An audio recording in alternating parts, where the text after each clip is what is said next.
Tenemos delante Filipenses, el capítulo 2. Nos quedamos en el verso 11 y no debemos perder de vista, hoy vamos a ver Filipenses 2 del 12 al 30. Digo que no perdamos de vista el hilo de la carta. Hemos tenido un paréntesis cristológico, quizás el más asombroso, el que más nos conmueve de todo el Nuevo Testamento. Pero recordemos que está puesto ahí, está introducido por Pablo, fuera un himno que se cantaba en las primeras congregaciones o fuera sencillamente su propio argumento, no nos vamos a meter en ello. Lo ha introducido diciendo a los filipenses que haya en vosotros el mismo sentir que hubo en Cristo Jesús. Y al desarrollarlo hemos visto que la humildad es el requisito sin el cual no hay posibilidad de ser unánimes.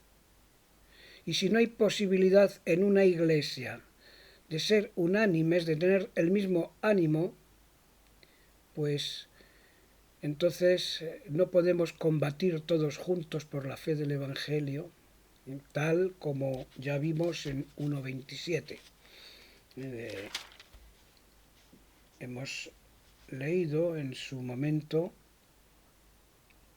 que solamente que os comportéis como es digno del Evangelio de Cristo, para que, o sea que vaya a veros o que esté ausente, oiga de vosotros que estáis firmes en un mismo espíritu, combatiendo unánimes por la fe del Evangelio. El texto que tenemos delante, a partir del verso 12 del capítulo 2, empieza por un por tanto, lo cual quiere decir que lo que viene a continuación tiene que ver con todo lo que hemos estado considerando. Dice los versos 12 y 13: por tanto, amados míos, como siempre habéis obedecido, no como en mi presencia solamente, sino mucho más ahora en mi ausencia, ocupaos en vuestra salvación con temor y temblor, porque Dios es el que en vosotros produce así el querer como el hacer por su buena voluntad. Pensaremos muchos, así nada más leer este texto, parece que esto que no encaja con la doctrina paulina. Estamos hablando de Pablo, el autor de esta carta, y el autor de Romanos, y el autor de Gálatas, el autor de esas 13 cartas del Nuevo Testamento, que no encaja con lo que enseña sobre la salvación por gracia por medio de la fe. Si recordamos algunos textos claves, como por ejemplo Efesios 2.8, que seguro que conocemos todos de memoria, que por gracia sois salvos por medio de la fe, y en esa misma epístola dice que éramos por naturaleza hijos de ira, lo mismo que los demás, pero Dios, que es rico en misericordia, por su gran amor con que nos amó, aun estando nosotros muertos en pecados, nos dio vida juntamente con Cristo. Por gracia sois salvos. O lo que dice en Gálatas, ¿verdad? En 2.16 dice, sabiendo que el hombre no es justificado por las obras de la ley, sino por la fe de Jesucristo. O a los romanos diciendo que siendo justificados gratuitamente por su gracia mediante la redención que es en Cristo Jesús. O lo que le dice a Tito, ahí en 3, 4, 5, pero cuando se manifestó la bondad de Dios, nuestro Salvador, y su amor para con los hombres, nos salvó no por obras de justicia que nosotros hubiéramos hecho, sino por su misericordia, por el lavamiento de la regeneración y por la renovación en el Espíritu Santo. Norma básica de interpretación de la Escritura. Un texto aislado no puede contradecir la enseñanza principal. Y en este caso la enseñanza principal es nuclear.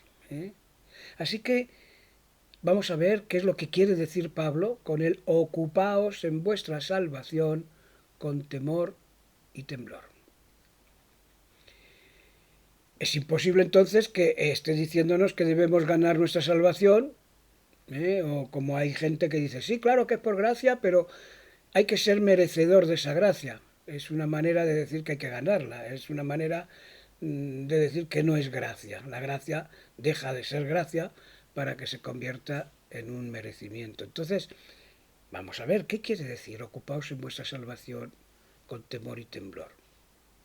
Mirad, en el contexto general de la carta, lo que les está diciendo es que se preocupen o que se ocupen en progresar en la salvación que ya tienen y que han de preocuparse no de una manera opcional, detrás de otras muchas prioridades que podemos tener en la vida, sino que han de hacerlo con temor y temblor. Es decir, que han de hacerlo como lo más importante que tenemos que hacer. Dios tiene el propósito, desde que le conocimos en Cristo, de hacernos conforme a su imagen. Ya vimos que no va a dejar a medias la obra que ha comenzado en nosotros. Si queréis de otra manera, Dios va a pedirte responsabilidades por tu crecimiento en Cristo. ¿Dejas a Dios que te haga crecer? Esta es la cuestión. El propio apóstol se ve incluido en ese proceso. Nos dirá más adelante que su meta es conocer más y más a Cristo. Es el primero que se ocupa en su salvación con temor y temblor. La santificación del creyente, que viene precisamente por ocuparse en su salvación con temor y temblor, es decir, prioritariamente, ocuparse de la salvación que ya tiene, que Dios le ha dado, que ya Dios le ha regalado, es un proceso que nunca termina. Bueno, culminará cuando seamos glorificados con Cristo. La santificación es también una obra de gracia producida en el creyente por el Espíritu Santo, pero ojo, recibimos la gracia no de manera pasiva, la recibimos de manera activa. Me gusta poner un ejemplo que podemos ver en el libro de Josué.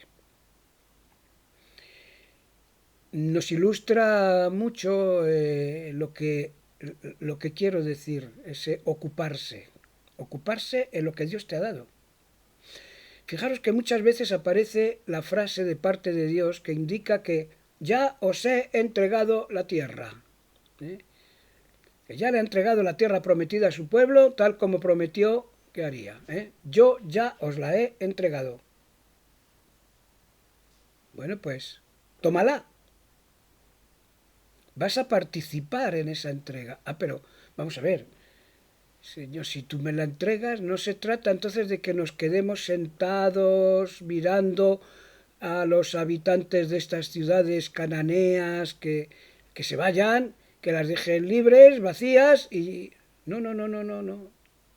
Yo os la he entregado, pero tenéis que tomarla. Entonces, tenemos que conquistarla dependiendo de nosotros, de nuestra iniciativa, de nuestra estrategia, de nuestros merecimientos como guerreros capaces. Que no. Yo ya os la he entregado, tomadla. Y la cuestión aquí es si creéis o no que yo os la he entregado. Y esa fe se manifestará en el sentido de que vais a tomarla, habéis creído y por lo tanto vais a tomar lo que ya os he dado yo. Así que la lucha de Josué y su ejército era la prueba de que realmente habían creído que Dios les daba la tierra por gracia. Aunque a lo largo de su carrera por el desierto, sí, es verdad, demostraron muchas rebeldías y muchas cosas, pero esta era la promesa de Dios. Entonces, ¿cómo ocuparte en tu salvación, en la salvación que Dios te ha dado? ¿Cómo crecer en ese proceso de santificación? Pablo dice que la clave está en conocer más y más a Cristo. Una de las oraciones que hace a los Efesios, en la carta a los Efesios, en capítulo 3, versos 16 al 19, dice que oraba por ellos para que Dios les diera, conforme a las riquezas de su gloria, el ser fortalecidos con poder en el hombre interior por su espíritu, ¿Para qué? Para que habite Cristo por la fe en vuestros corazones, a fin de que arraigados y cimentados en amor, seáis capaces, plenamente capaces de comprender con todos los santos cuál sea la anchura, la longitud, la profundidad y la altura, y de conocer el amor de Cristo, que excede a todo conocimiento, para que seáis llenos de toda la plenitud de Dios. ¿Veis esto? Pablo oraba por esto. No hay otra manera de ser llenos de la plenitud de Dios que no sea conociendo experimentalmente, personalmente a Cristo. Y esto está ligado a su palabra, son inseparables. Por medio de la palabra, el Espíritu Santo nos hace conocer más y más a Cristo. Y cuando hay ese acercamiento progresivo, entendemos muy bien lo que hemos leído, que Dios es el que obra en nosotros, así el querer como el hacer por su buena voluntad. Bueno, lo veremos ahora más detalladamente. ¿Busco al Señor de esta forma tan prioritaria? ¿Y Dios produce en mí esas ganas de servirle, el querer? Y si quiero, hago.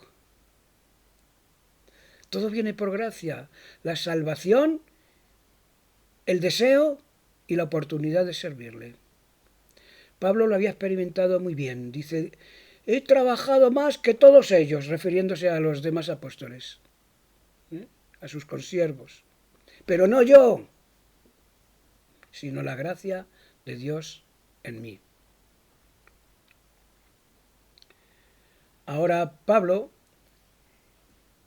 a partir del verso 14, dice, haced todos sin murmuraciones y contiendas para que seáis irreprensibles y sencillos, hijos de Dios, sin mancha en medio de una generación maligna y perversa, en medio de la cual resplandecéis como luminares en el mundo, asidos de la palabra de vida, para que en el día de Cristo yo pueda gloriarme de que no he corrido en vano, ni en vano he trabajado.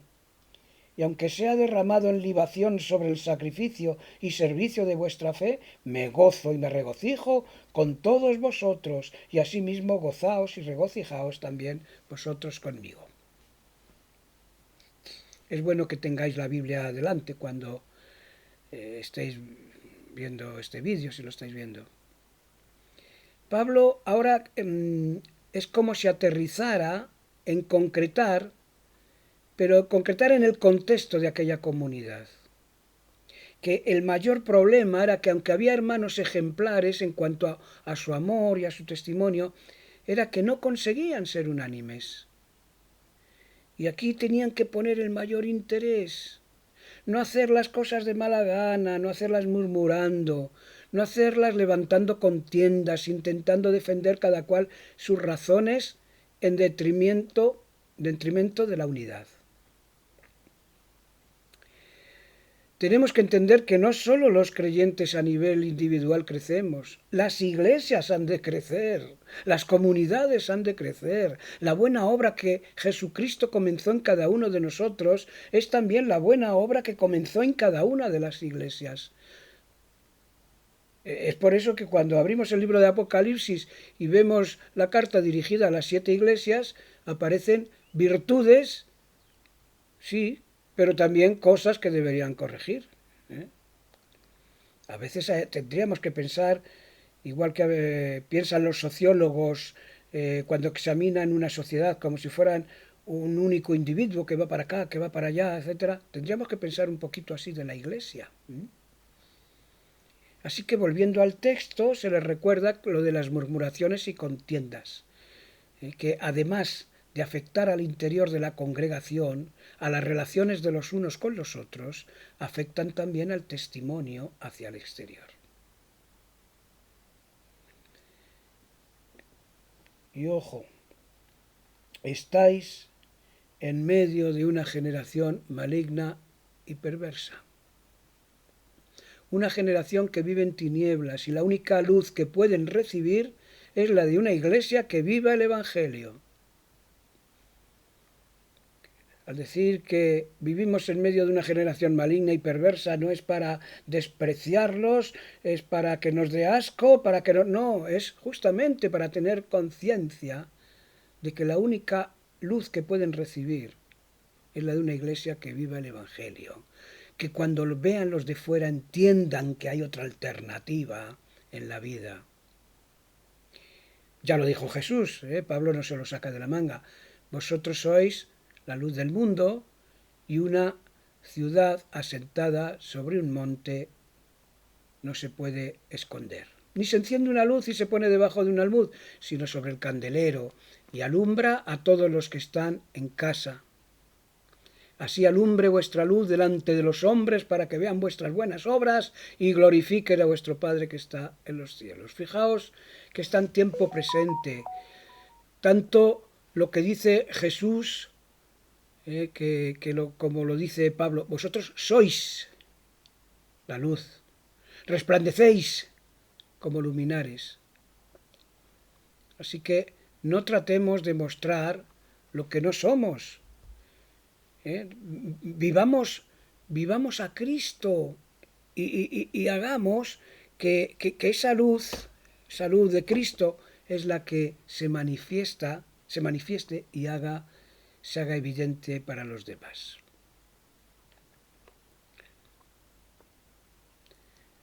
Un gran conocedor del Antiguo Testamento recordaría muy bien lo que, y este era Pablo, si conocía el Antiguo Testamento alguien era él, recordaría muy bien lo que entorpecieron las murmuraciones, la marcha por el desierto del pueblo de Israel. Guardaos de eso, vivid como es digno del Evangelio, y sólo así vais a conseguir, como dice el texto, agarrados, asidos de la palabra de la vida. Y si hay algo que frustra a cualquiera en hacer es cuando hacemos grandes esfuerzos y no vemos resultados, y Pablo se está esforzando mucho. Sabe que la obra es del Señor, pero también sabe que nos da el privilegio de ser instrumentos en sus manos. Y los instrumentos que se utilizan, que Dios utiliza, no lo hace como si fuéramos marionetas, nos utiliza de manera activa. A veces en sus cartas saca esa metáfora del corredor o del atleta para ilustrar la vida cristiana. En el caso de un misionero como era él, era pues, imaginaos, si escribiera en nuestros días, sacar la cultura del fútbol y hacer una ilustración. Entonces por eso dice que él ha trabajado mucho de aquí para allá y está viendo resultados, no números, resultados. La gracia de Dios cambiando las vidas de los que fueron alcanzados por el Evangelio. Y otra ilustración es curiosa, la que tenemos en el verso 17. De qué manera dice que se sacrifica por sus hermanos. Y es la manera, lo ilustra como los paganos ofrecían sus sacrificios, y los de Filipos lo sabían muy bien, sacrificaban sobre sus altares y derramaban una copa de vino sobre el sacrificio. Y Pablo dice que se goza de ser él mismo esa copa que se derrama sobre el sacrificio y servicio de la fe de ellos. Cuando dice, y aunque sea derramado en libación sobre el sacrificio y servicio de vuestra fe, es decir, en otras palabras, vuestra fidelidad y lealtad cristiana ya son un sacrificio a Dios. Si a mí me toca morir si a mí me tocara morir por Cristo, estoy dispuesto y contento de que mi vida se derrame como una libación sobre el altar que se ofrece, en el que se ofrece vuestro sacrificio. Como he dicho, no es cuestión de números, es cuestión de calidad de vida. Y está siempre obsesionado por eso el apóstol. Oro por vosotros para que Dios alumbre vuestro entendimiento, para que seáis fortalecidos, para que seáis capaces de comprender. Hoy día se confunden los términos. Lo importante, las macroiglesias. Y hoy, fíjate, este pastor empezó con 18, allí juntándose por la tarde los domingos porque no había culto en otras iglesias y ahora ya tienen 3.000, 5.000, y qué maravilla. No, los grandes avivamientos por el hecho de que los cristianos auténticos somos la sal de la tierra, los grandes avivamientos tienen que ver mucho con la influencia en su entorno, en su sociedad. ¿eh? La llamada ética protestante influyó en la manera de entender el trabajo como servicio a Dios y al prójimo, de entender el uso del dinero, de alfabetizar a los pueblos, y se notó la influencia cristiana.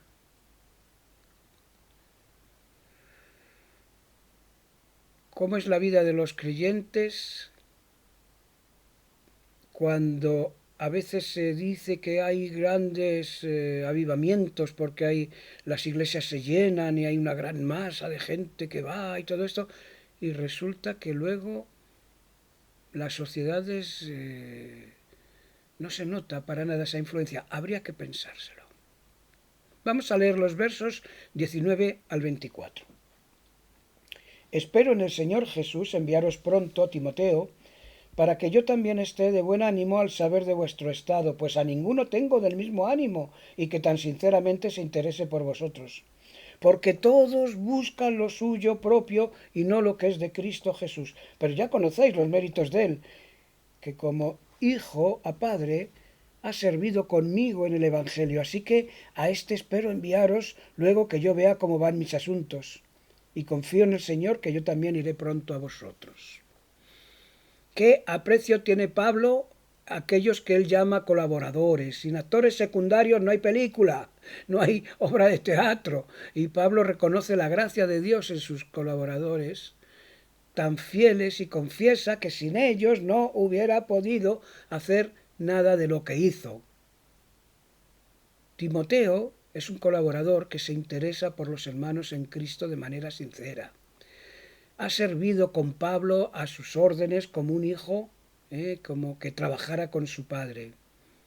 ¿Y cuál es el secreto de Timoteo para ser tan valioso en la obra de Dios? Lo dice el verso 21, que todos buscan lo suyo propio y no lo que es de Cristo Jesús. Es un todo que no es absoluto, porque luego se va a acordar de otros colaboradores, pero es como la mayoría. ¡Qué horror! Y esto es una realidad en nuestras iglesias, que una mayoría busca lo suyo propio y no lo que es de Cristo Jesús. Bueno, buscar lo suyo propio, me podréis decir, puede tener muchas variantes. Desde el no dar prioridad a las cosas de Dios.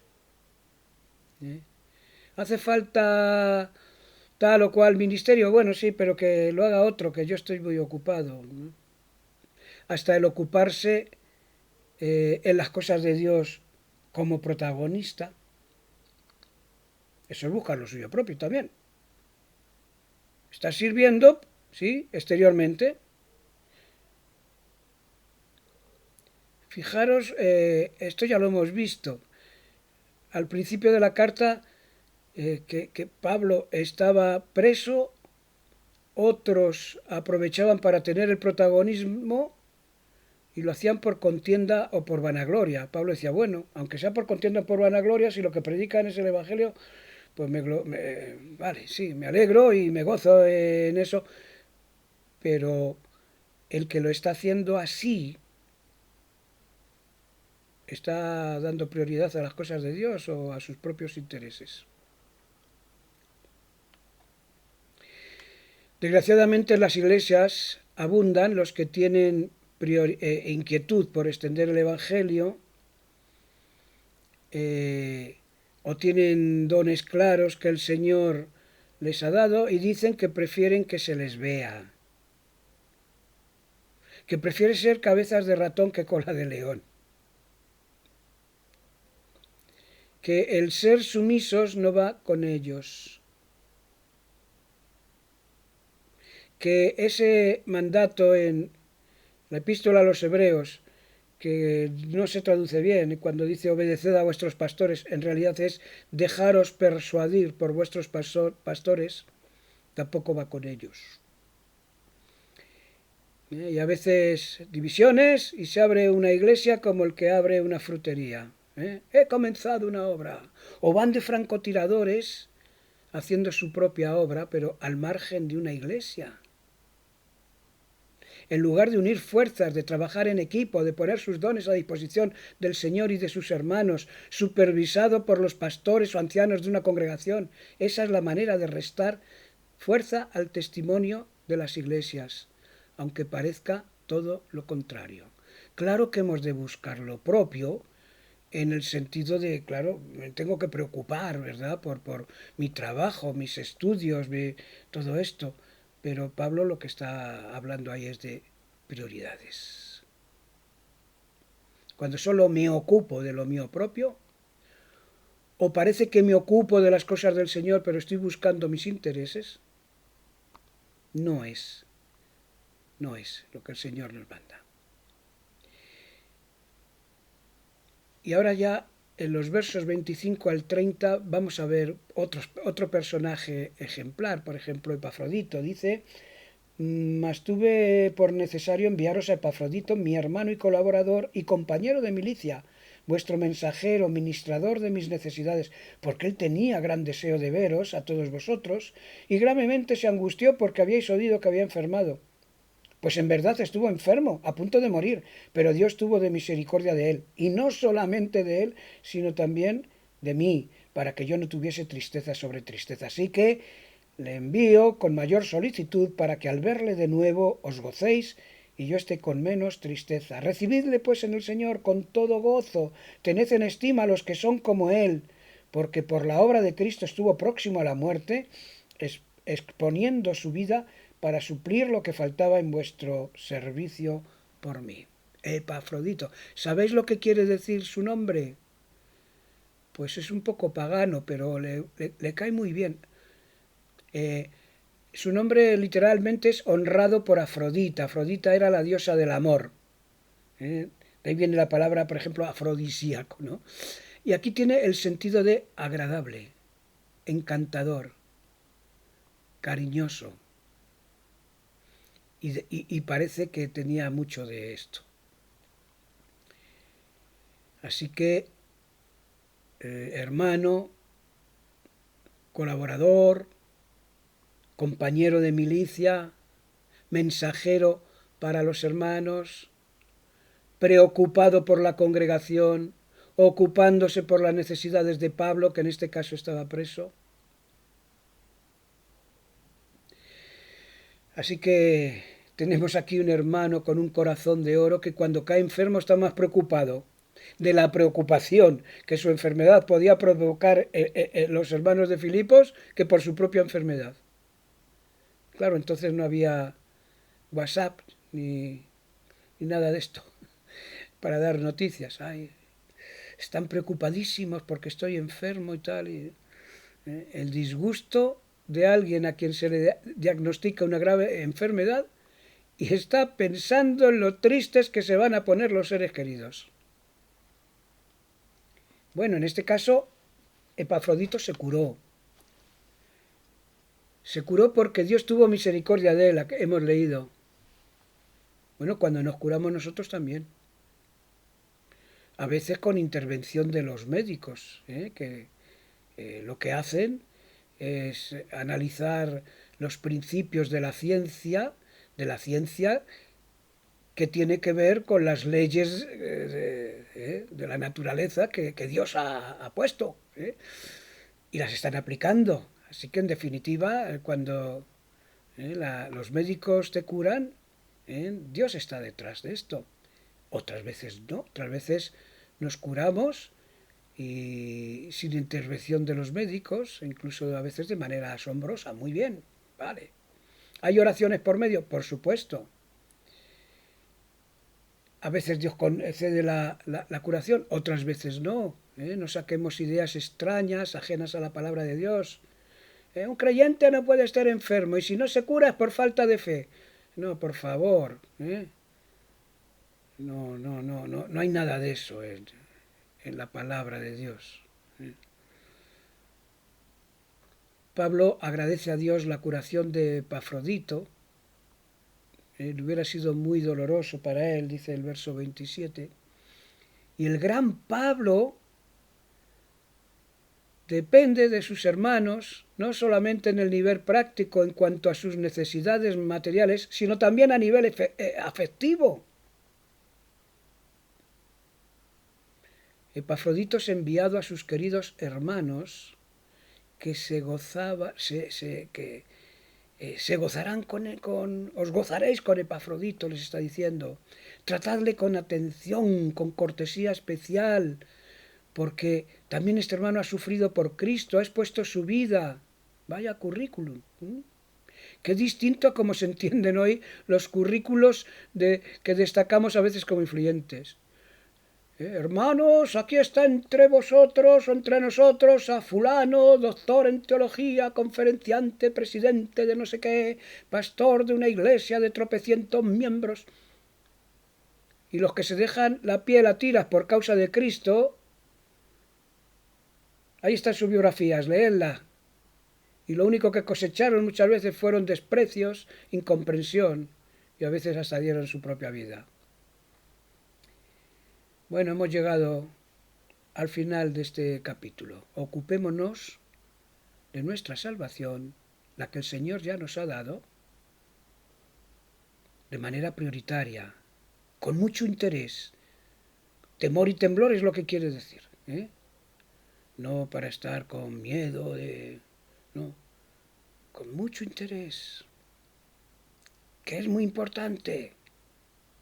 Vivamos con la conciencia de ser parte de una comunidad cristiana, sumisos los unos a los otros, no buscando en la vida solamente nuestros propios intereses, y empatizar con los hermanos, alegrándonos con los que se alegran y doliéndonos con los que se duelen.